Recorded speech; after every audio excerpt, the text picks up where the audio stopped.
In this video, I'm going to make these square gears that work.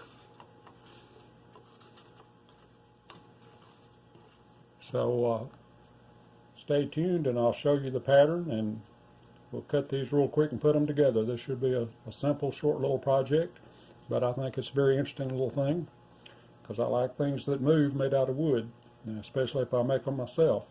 So let's get to the patterns and we'll start cutting it.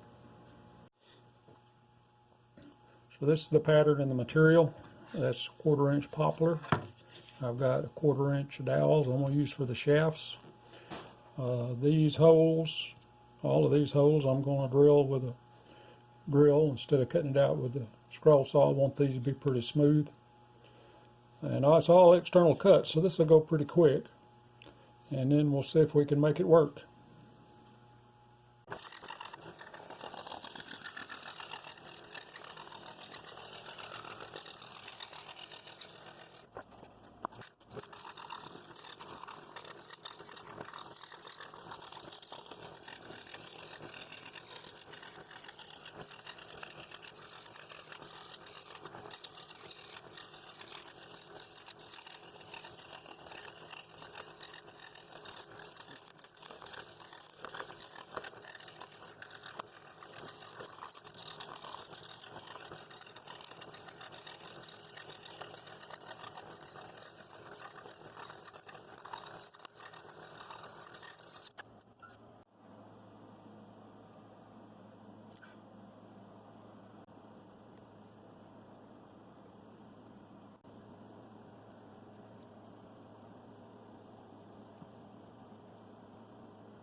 So there we have the pretty much finished product. We've got square gears, and it works.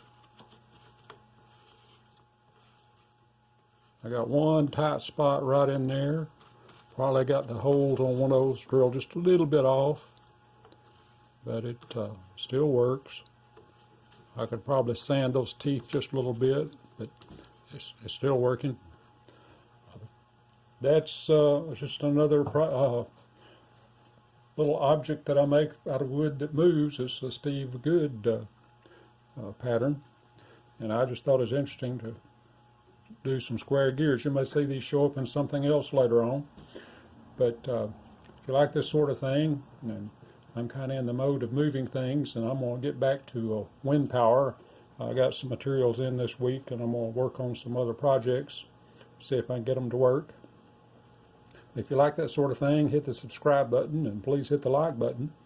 And thanks for watching. I hope to see you in the next video.